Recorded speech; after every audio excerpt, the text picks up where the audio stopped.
Esame vienas iš Europos skaitmeninių inovacijų centrų, kurių pagrindinė sritis yra teikti paslaugas, patarimus įmonėm, kurios nori skaitmenizuotis. Paslaugos susideda iš 4 pagrindinių dalių.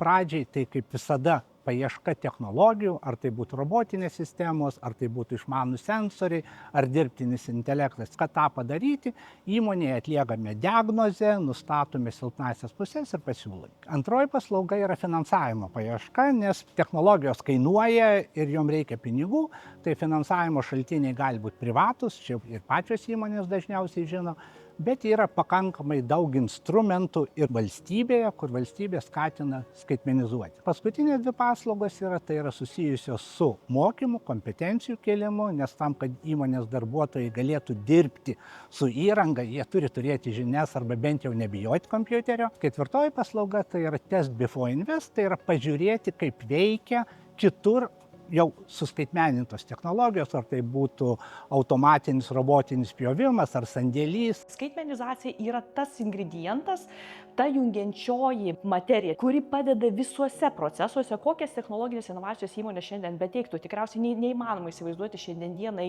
įmonės nenaudojančios bent vieno ar keletos skaitmeninių instrumentų ir žinoma norisi, kad jų naudotų daugiau. Tai reikia pastebėti, kad Lietuvoje dar tik tais 11% visų įmonių naudoja būtent didžiųjų duomenų sprendinius, tik tais apie trečdalis įmonių naudoja debesijos sprendinius ir tik tais 4% naudoja dirbtinį intelektą. Tai manyčiau, šiandien dienai, kalbant apie dirbtinį intelektą, tai sakyčiau, yra netgi didelis pralaimėjimas Lietuvai, kad toks mažas procentas įmonių yra tai taikančių. Ir čia reikėtų suprasti, kad ta skaitmenizacija nereikalinga dėl skaitmenizacijos. Jinai reikalinga dėl to, kad tai iš esmės gali padėti pakeisti, dematerializuoti įmonės modelį, pakeisti į kaštų struktūrą organizacijoje, ir tai gali padėti pasiekti klientus, kurie anksčiau galbūt nebuvo pasiekiami. Yra tarp kitko padaryti tyrimai, kurie rodo, kad tos, kurios šalis diegia plačiau tos skaitmeninius sprendinius, tai tos šalis dažniausiai būtent padidėja jų eksporto rinkos. Kodėl Lietuvos įmonės turėtų skaitmenizuotis, tai tiesiog didina jų konkurencingumą, mažina gamybinius kaštus. Automatizavimo pagalba atsisakoma neefektyvių gamyboje procesų. Taip pat padeda geriau valdyti verslo informaciją. Skatina tą tokį, ugdo įmonės kaip inovatoriaus vaidmenį. Nes jeigu tu pradedi skaitmenizuotis, įdėgi vieną sprendimą, pamatai iššūkius, bet kartu pamatai per ilgesnį laikotarpį ir naudas. Ir jos skatina toliau domėtis skaitmenizavimo sprendimais, jų teikiamomis naujomis galimybėmis. Tam, kad galima būtų surasti kažkokius technologinius sprendinius, reikia žinoti diagnozę.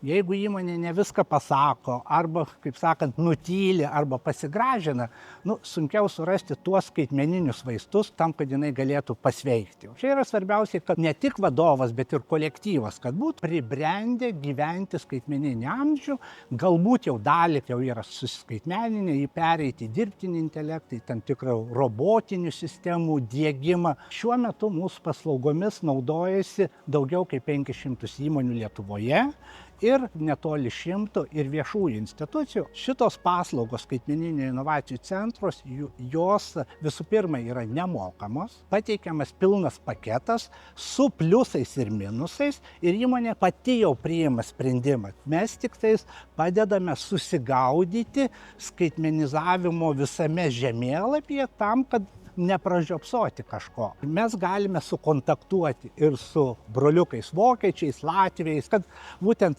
surasti konkretų žmogų, kuris įmonėje gali per 10 minučių atsakyti į klausimą, į kurio jis nerado atsakymą. Už kiekvieno patarimo yra žmogus, už kurį tinklas prisiima atsakomybę. Niekur mes nedingsim nuo skaitmeninio amžiaus. Skaitmenizuotis vis tiek reikės, klausimas kiek, kada ir už kiek.